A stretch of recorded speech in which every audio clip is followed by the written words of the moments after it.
gel. Bayağı geldiğimiz yere geldik. Diye bayağı geldi ya bura. O diğer ne? Ya orada değil abi. Orada. Girey belə üzü sağa, saxda özümüzü. Sözdən aşağı bıraxaq. Bilmem burada maşın yok. Ne deyirsən? Necə istəyirsən?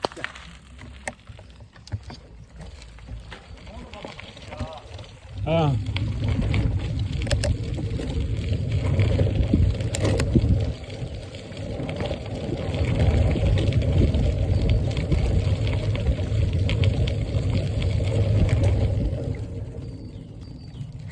Onda aşağıdan kalkır.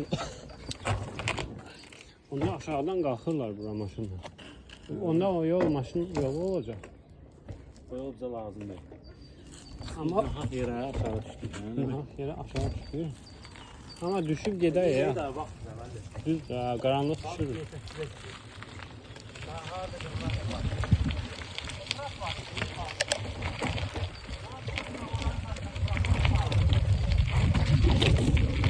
Geri çıkmayız ya abi, geri çıkabilmeyiz. Babat düştü.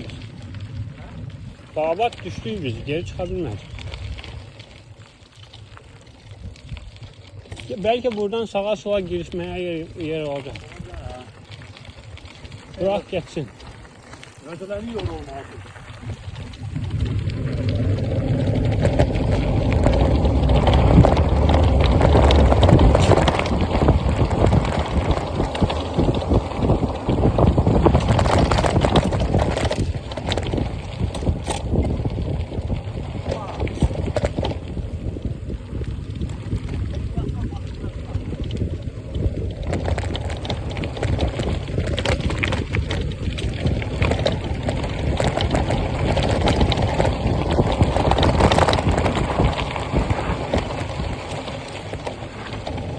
Tormuzlar kızışıp yerken.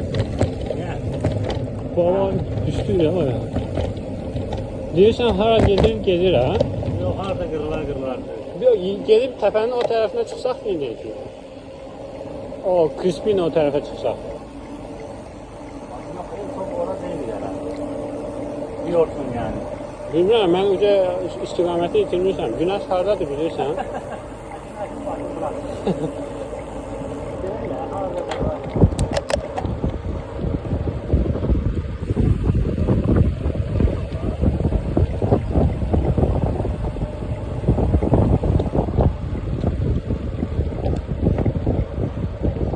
Ne kaçan yerdi bu?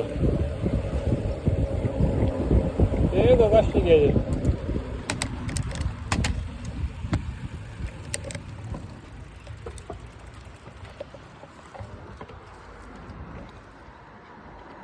Abi, Francesco aslında içkisi boş şey. Ama biz başka yerdeyiz sanki.